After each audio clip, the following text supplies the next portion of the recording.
ዑመር ኢብኑ ኸጣብ ምን ይላል? ለስቱ ኺበን እኔ አታላይ አጭበርባሪ አይደለሁም። ወላ የኽደአኒ الخب እኔ ነኝ ያለ አታላይ ግን አያታልለኝም ይላል ዑመር።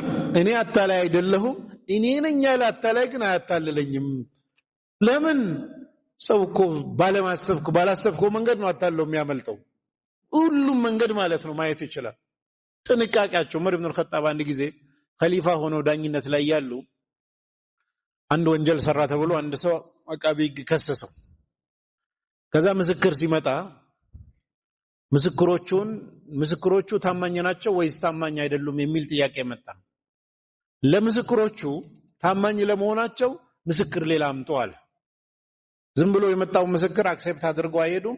ትክክል ለመሆኑ ምስክሮቹ ትክክል ለመሆናቸው ሌላ ምስክር አምጧል። መጡ። አንደኛው ገባ። ዑመር ጠየቁ የመጀመሪያው ምስክር፣ ይሄን ሰው ታውቀዋለህ ወይ?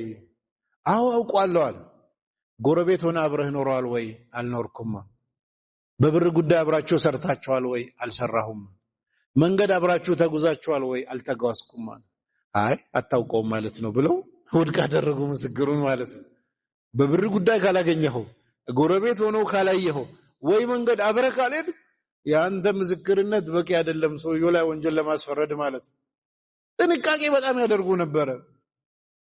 ረሱል ሰለላሁ ዐለይሂ ወሰለምን ስናይ በተለይ አርቆ በማሰብ ስትራቴጂ ጋር በተያያዘ ጊዜ ስለሌለን እንጂ በጣም ጂኒየስ የሆኑ ክላሲካል የሆኑ የስትራቴጂክ መጽሐፍ ላይ ምሳሌ የሚሆኑ ብዙ ታሪኮች አሉ። ሐያቱ ሰሃባ ላይ የተነገረን መንገድ ከስትራቴጂ አንግል ድክመት አለበት። ለምሳሌ እንዴት ነው ሂጅራ ያደረጉት ስንል ዲቴይሉን ከፕላኒንግ ፐርስፔክቲቭ ስናየው በጣም ቀድሞ የታሰበበት የድርድር ቴክኒካቸውን የሁደይቢያን ስምምነት ብታዩ ወላሂ የሚገርም ነው ያለው ውስጥ ሐታ ሰሃቦች መረዳት አቅቷቸው እስኪቸገሩ ድረስ ማለት ነው። እሳቸው የሚያስቡት ሌላ፣ ሰሃቦች የሚያስቡት አልተገጣጠመም። ፈትህ መካ ላይ ሄደው እንዴት ድል እንዳደረጉ ስታዩ ፕላኒንጉ በጣም ስማርት እና ስትራቴጂክ ፕላኒንግን መሰረት ያደረገ ነው። ለማንኛውም አእምሯችንን ተጠቅመን ነገሮችን አርቀን አይተን መሄድ እስካልቻልን ድረስ ቅድም እንዳልኳችሁ መለኪያው የአእምሮ ባለቤት ነን ማለት ስማርት ዲሲሽን መወሰን ስንችል ነው። الذين يستمعون القول فيتبعون احسنه አእምሮ አለን ተብሎ መወሰኛው ማረጋገጫው ምንድነው? ከምንሰማቸው ኤኒቲንግ ውስጥ ብዙ ነገር ሊባል ይችላል። ከዛ ውስጥ ምርጥ የሆነው የቱ ነው፣ በጣም ምርጥ የሆነው የቱ ነው የሚለውን ማየትና መምረጥ መቻል ነው። ለመምረጥ ደግሞ አእምሮ ማመዛዘን፣ ማሰብ፣ በጥልቀት ማየት ስራ አለበት።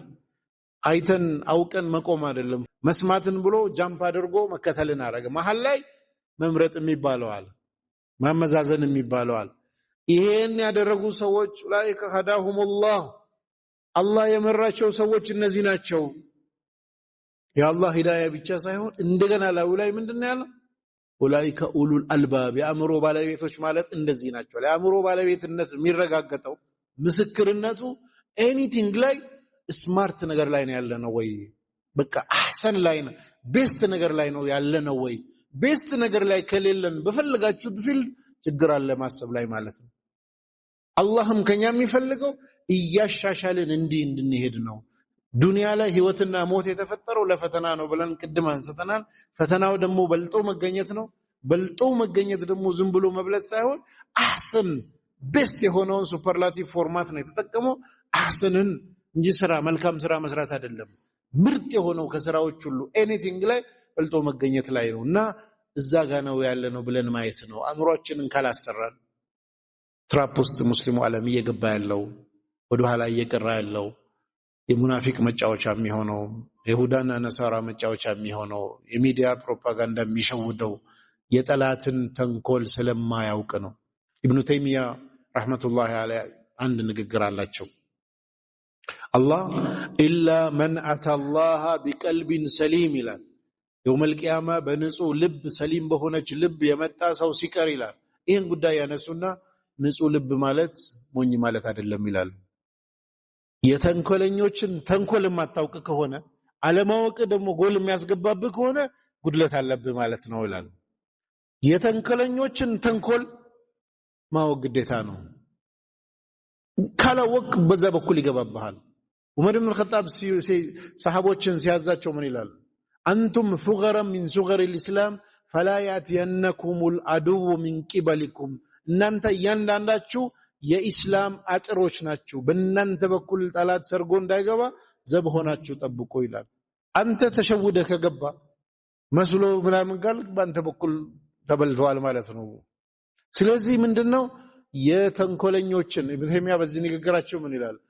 ከሸረኞቹን ሸር መተግበርና ቀልብ ላይ ማምጣት ነው ፕሮብሌሙ እንጂ በእውቀት ደረጃ የሸረኞች ሸር ጥግ ድረስ የነሱን እውቀት ማወቅ አለብህ። ያለዛ ያንተ እኔ ኢኖሰንት ነኝ ብለ ጅል ሆነ ሰዎች የሚጫወቱብህ በኋላ ቀልበን ሰሊም ነኝ ብትል ዲን አልእስላም ላይ መከራ ነው የምታመጣው ማለት ነው።